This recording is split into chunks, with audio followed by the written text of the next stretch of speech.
ஒரே நாள்ல பிசாசு வந்துச்சு.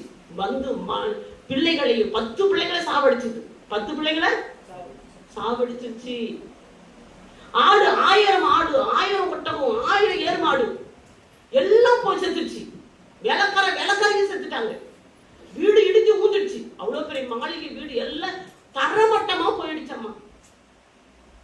அப்ப சொல்றா பொண்டாட்டி, உன் உத்தமத்துல உன்ன உறுதியா இருக்கிறாயா? தேவனை தூஷித்து ஜீவனை விடுங்க.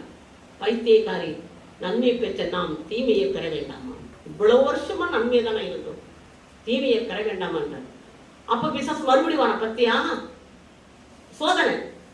அப்ப பிசாசு வந்து நிக்கிறான் மறுபடியும் ஏசப்படுறதுக்கு பத்தியா. அப்ப சொல்றார், என் பிள்ளை பத்தி எல்லாத்தையும் இழந்துட்டான். பிள்ளைகளை இழந்தான், மனைவியை இழந்தான், ஆடு மாடு இழந்தான், சொத்து சுகத்தெல்லாம் இழந்து தெருவில் வந்து நிக்கிறான். அப்ப கூட என்னுடைய நாமத்தை மகிமைப்படுத்தான் என் பிள்ளை. ஒருத்தவன் எல்லாத்தையும் இழந்தா கூட நாமத்தை அவன் சரீரத்துக்கு முன்னாடி கை வை பார்ப்போம், அவன் நிச்சயமா அவன் மறுதளிப்பான் சொல்லி. அப்ப அவர் சொன்னாரு, ஜீவன் மேல கை வைக்காத, ஜீவன் மேல கை வைக்காதங்க.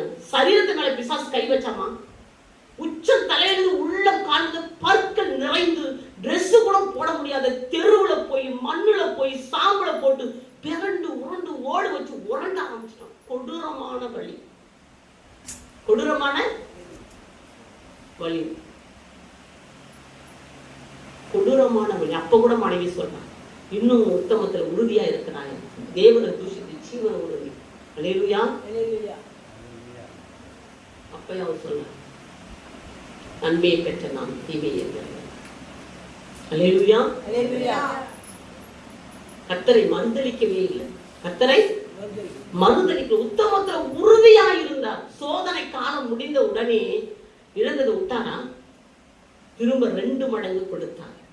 இழந்து போனதெல்லாம் திரும்ப கொடுத்தார். கர்த்தருடைய பிள்ளைகளே, நம்முடைய வாழ்க்கையில் நிறைய இழப்புகளை சொல்ல நிச்சயமாய் தேவன் தருவார். ஆனா கர்த்தருடைய பிள்ளைகள் வாழ்க்கையில பல சோதனைகள் வரும். நான் ஜெபிக்கிறேனே, எனக்கு ஏன் இவ்வளவு கஷ்டம்? நான் கர்த்தருக்கு என்று கொடுக்கிறேனே, எனக்கு ஏன் இவ்வளவு கஷ்டம்? நம்ம நினைக்க கூடாது. பிசாசு பல வழியிலே சோதனையை நம்ம கொண்டு வருவான். நம்ம பயந்து விடக் கூடாது. ஆண்டவர் கூட உறுதியா இருக்கணும். இந்த பூமியை நம்ம கொண்டு போறது கிடையாது. அதான் சொல்ல, ஜீவனை காட்டிலும் உங்களுடைய கிருபை நல்லது. எவ்வளவு நாளும் இழக்கலாம், ஆனா ஆண்டவருடைய சமாதானத்தை இழக்கக்கூடாது. அல்லேலூயா. அவர் உறுதியா நம்ம இருக்கணும்.